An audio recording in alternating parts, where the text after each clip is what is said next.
Oke, Assalamualaikum warahmatullahi wabarakatuh. Perkenalkan, nama saya Rinda Saputri, NIM S1180004. Nah, di video ini saya akan menjelaskan tentang mata pelajaran saya itu rekayasa perangkat lunak berbasis objek, di mana saya akan menjelaskan mengenai a structure of UML. Jadi saya akan bahas tentang singkat mengenai UML atau Unified Modeling Language. Nah, materi awal yang akan saya bahas itu mengenai sejarah dari UML. Pengenalan konsep berorientasi objek dalam teknologi informasi, asal-usul objek berasal dari karya pada tahun 1960-an. Nah, ide pertama yang muncul itu mengenai orientasi, yang kemudian diimplementasikan dalam sebuah sistem seperti Sketchpad, yang kemudian menawarkan pendekatan komunikasi grafis baru antara manusia dan komputer. Nah, saat ini tuh bahasa pemrograman Simula dianggap sebagai Simula bahasa pemrograman berorientasi objek pertama. Nah, Simula terutama digunakan untuk mengembangkan sebuah perangkat lunak simulasi dan tidak terlalu luas digunakan. Nah, UML ini sudah termasuk ke dalam konsep seperti kelas, objek, kemudian warisan, dan peningkatan dinamis. Pengenalan konsep ini adalah awal dari sebuah revolusi. Nah, saat ini kemudian UML menjadi salah satu orientasi objek grafis yang paling luas bahasa pemodelannya, yang kemudian cocok untuk memodelkan sebuah hubungan objek yang kompleks dan proses dengan konkurensi. UML ini menyediakan bahasa dan konsep pemodelan dan notasi grafis intuitif untuk memodelkan berbagai area aplikasi yang memungkinkan sistem perangkat lunak menjadi dapat ditentukan, kemudian bisa dirancang, divisualisasikan, dan didokumentasikan. Nah, hasil dari pemodelan dengan UML ini adalah model grafis yang menawarkan tampilan yang berbeda dari suatu sistem dalam bentuk berbagai diagram. Jadi, penggunaan UML atau Unified Modeling Language ini digunakan untuk menentukan, kemudian dapat merancang, memvisualisasikan berbagai bentuk diagram. Selanjutnya mengenai penggunaan. UML ini tidak terkait pada alat pengembangan khusus, pemrograman khusus bahasa atau platform target tertentu, di mana sistem ini akan dikembangkan berdasarkan karena sistem ini dapat digunakan atau harus digunakan. UML sebenarnya memisahkan antara bahasa pemodelan dan pemodelan metode. UML dapat digunakan secara konsisten di seluruh pengembangan perangkat lunak. Nah, UML ini sangat cocok untuk berbagai area aplikasi dengan perbedaan persyaratan mengenai kompleksitas, volume, data, waktu nyata. Nah, elemen model UML ini dan penggunaan yang benar ditentukan dalam metamodel UML. Jadi, UML atau Unified Modeling Language ini itu digunakan untuk memodelkan sebuah aplikasi yang nantinya akan kita gunakan dalam bentuk diagram agar kita tahu bagaimana interaksi antara sistem dengan si pengguna. Nah, selanjutnya itu digambarkan dalam diagram. Jadi, diagram ini memberikan pandangan bagian dari realitas yang dijelaskan oleh model. Ada diagram yang mengungkapkan pengguna mana yang menggunakan fungsionalitas mana, dan diagram yang menunjukkan struktur sistem tetapi tanpa menentukan implementasi yang konkret. Nah, ada juga diagram yang mewakili proses yang didukung dan dilarang. Nah, UML ini menawarkan 14 diagram yang menggambarkan baik itu struktur atau perilaku sebuah sistem. Nah, ini adalah gambaran diagram. Ini merupakan sebuah model yang kemudian direpresentasikan secara grafis dalam bentuk diagram. Sebuah diagram ini tuh memodelkan realitas yang dijelaskan dalam model. Jadi ini tuh ada struktur diagram, behavior diagram, kelas diagram, packet diagram, objek diagram. Jadi ada beberapa struktur pada diagram. Nah, diagram ini ada yang berupa perilaku yang termasuk dalam interaksi yang pada gilirannya nanti terdiri dari 4 diagram. Kemudian ada diagram yang biasanya dikelilingi oleh persegi panjang. Nah, selanjutnya ini ada contoh diagram. Jadi di sini ada contoh diagram university, di mana isinya ada sebuah person, profesor, student, dan course. Di mana profesor dan student ini berada dalam urutan kategori person. Nah, yang kemudian profesor ini dan student ini masuk dalam sebuah kursus di mana mereka mengambil sama ruang kuliah yang sama. Jadi ini ada teacher sebagai teacher. Nah, kemudian ada diagram registrasi, di mana di sini sebuah siswa akan melakukan tindakan dengan melakukan registrasi, baik itu berisi untuk mengisi course-nya dan date, yang nanti hasil registrasi berupa course dan date ini nanti di registrasi sistem. Jadi sistem yang akan registrasi. Nah, setelah student mengambilkan tindakan untuk melakukan registrasi dengan mengisi course dan date, nanti akan diregistrasi di sebuah sistem. Yang kemudian setelah diregistrasi sistem, nanti tindakan selanjutnya itu enter dengan nanti akan disimpan dalam sebuah database. Jadi data registrasi dari student itu akan disimpan dalam sebuah database, yang kemudian tindakan selanjutnya akan kembali ketika sudah disimpan database, akan enter. Nanti akan kembali lagi dalam sebuah tindakan itu registrasi sistem. Setelah itu registrasinya oke, register oke, nanti maka akan tampilkan kepada student atau siswanya. Nah, selanjutnya ada di sini gambar ada person, kemudian ada grades. Person are not permitted to grade themselves. Jadi ini sebuah konsep yang mungkin terjadi di semua diagram. Jadi itu catatan. Nah, di mana catatannya ini dapat memperlakukan bentuk ekspresi apapun yang menentukan diagram dan elemen-elemennya, tepatnya dalam bahasa alami atau batasan, bahasa OCL. Nah, selanjutnya itu struktur diagram. Jadi UML ini menawarkan 7 jenis diagram untuk memodelkan struktur sistem dari perspektif yang berbeda. Nah, perilaku dinamis dari elemen yang bersangkutan, yaitu perubahannya dari waktu ke waktu. Nah, tidak dipertimbangkan dalam diagram ini. Nah, selanjutnya kita akan bahas mengenai struktur diagram.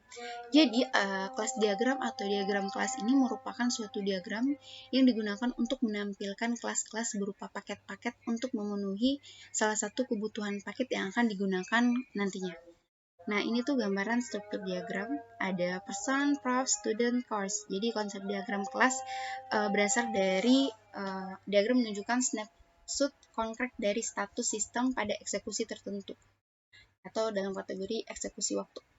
Nah, misalnya diagram objek ini menunjukkan bahwa seseorang Profesor Henry misalnya dalam diagram kelas ini mengodelkan bahwa kelas mata kuliah, yaitu baik mahasiswa dan profesor, terjadi dalam sebuah sistem, di mana profesor ini akan mengajar khusus dari siswa yang menghadiri kursus. Mahasiswa dan profesor memiliki properti yang sama karena keduanya adalah anggota kelas person. Nah, hal ini dinyatakan dalam hubungan generalisasi. Nah, selanjutnya ada objek diagram. Jadi, sebuah objek diagram ini menunjukkan snapshot konkret dari status sistem pada eksekusi tertentu.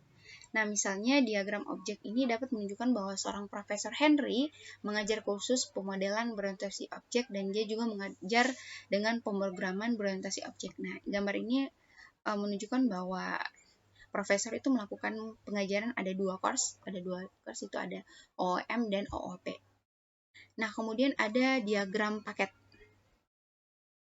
Diagram ini merupakan diagram perilaku atau pengelompokan dari diagram atau elemen model menurut sifat umum seperti kohesi fungsional, yang kemudian misalnya di sebuah universitas apapun itu ada terdapat sistem administrasi, di mana administrasi ini diperkenalkan paket yang berisi informasi tentang pengajaran, penelitian, administrasi aspek.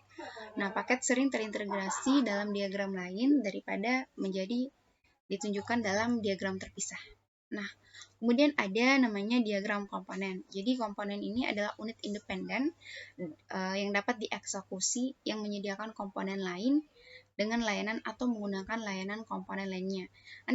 Jadi kita dapat memodelkan dua tampilan secara eksplisit, di mana tampilan eksternal yang berada dalam tampilan kotak hitam yang mewakili spesifikasi komponen, jadi central data information, dan tampilan internal kotak yang mendefinisikan implementasi komponen. Nah, selanjutnya diagram komposisi.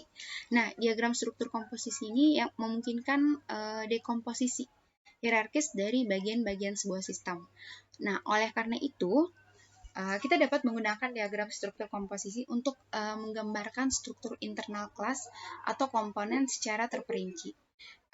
Hal ini tuh memungkinkan kita untuk mencapai tingkat kedetailan yang lebih tinggi. Untuk mencapai nilai yang lebih tinggi, kemudian misalnya dalam diagram kelas itu ada pemodelan yang lebih spesifik atau lebih konteks. Nah, selanjutnya kita bahas mengenai diagram behavior. Jadi, ini masuk dalam kategori dengan diagram perilaku UML. UML ini menawarkan infrastruktur yang memungkinkan kita untuk mendefinisikan perilaku secara rinci. Jadi dengan ada diagram behavior ini, kita bisa mendeskripsikan lebih rinci lagi tentang interaksi antara sistem yang akan kita bangun. Jadi perilaku ini mengacu pada konsekuensi langsung dari tindakan setidaknya suatu objek untuk mempengaruhi bagaimana keadaan objek dari waktu ke waktu. Nah, di sini tuh ada struktur diagram, ada UCAS diagram.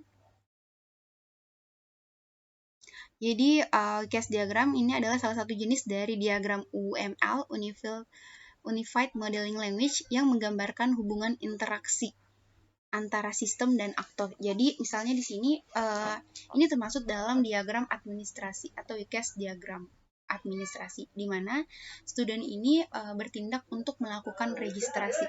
Jadi ini tanda ini dia itu nanti akan memperoleh UCAS-nya itu registrasi. Jadi student itu akan untuk melakukan registrasi. Nah, kalau the state machine diagram ini state machine yaitu salah satu jenis diagram pada UML untuk menggambarkan transisi serta perubahan pada suatu objek pada sistem. Jadi keadaannya di sini nih yang bulat ini namanya start. Jadi nanti kita bisa melakukan logout, logout. Nah, di sini ada dua tindakan yang bisa kita login. Kita masuk dalam sebuah proses login. Nah, kemudian kita juga bisa mengembalikan perubahan atau transisi dengan melakukan logout. Nah, selanjutnya untuk struktur diagram. Jadi di sini ada activity diagram. Nah, activity diagram atau dalam bahasa Indonesia itu berarti diagram aktivitas, merupakan sebuah diagram yang dapat memodelkan berbagai proses yang terjadi pada sebuah sistem. Nah, di sini itu activity diagramnya, misalnya di sini.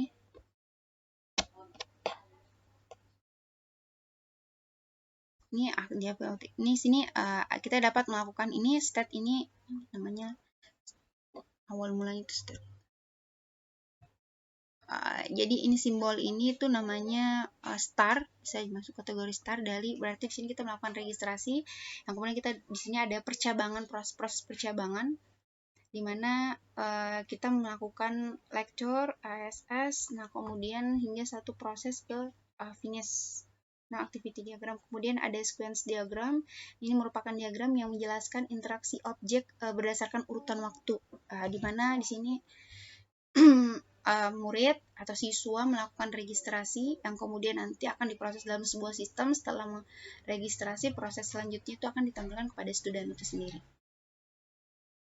Nah, kemudian ada struktur diagram, yaitu communication diagram. Nah, communication diagram, ini diagram komunikasi menggambarkan komunikasi antara objek yang berbeda. Ini menggambarkan antara komunikasi antara objek yang berbeda. Jadi, sama halnya dengan diagram urutan. Jadi diagram komunikasi ini menggambarkan antara objek yang berbeda.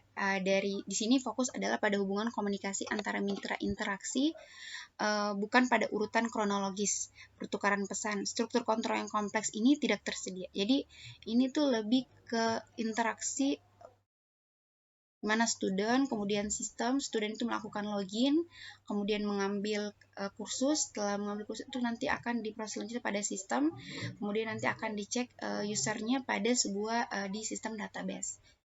Nah, kemudian kalau ada timing diagram, jadi diagram waktu secara eksplisit yang menunjukkan perubahan atau keadaan mitra interaksi yang dapat terjadi karena peristiwa waktu atau sebagai akibat dari pertukaran dari pesan. Di dialog it, kemudian ada push it checks, terus dicek activity, kembali ke login lagi. Selanjutnya struktur diagram atau diagram urutan. yang menentukan kondisi di mana proses interaksi ini diperbolehkan berlangsung untuk memodelkan aliran kontrol. Konsep dari diagram aktivitas yang digunakan. Jadi menurut paman sama saya di sini kan ada registrasi di mana ini state ini namanya itu mula atau start mulai, di mana dalam sebuah diagram di sini student ini nanti akan melakukan sebuah registrasi yang kemudian itu diproses dalam sebuah sistem. Nah, kemudian sistemnya itu ketika oke, maka akan menampilkan ke student. Nah, ada tindakan aliran kontrol selanjutnya, atau ada aliran di mana ketika semua student sudah diagram ini sudah selesai, maka akan dia ke ini. Itu ada proses. Di sini bisa masuk dalam sebuah form atau else atau berhenti.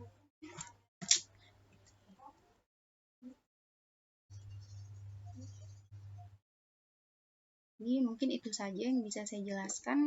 Akhir kata, Assalamualaikum warahmatullahi wabarakatuh.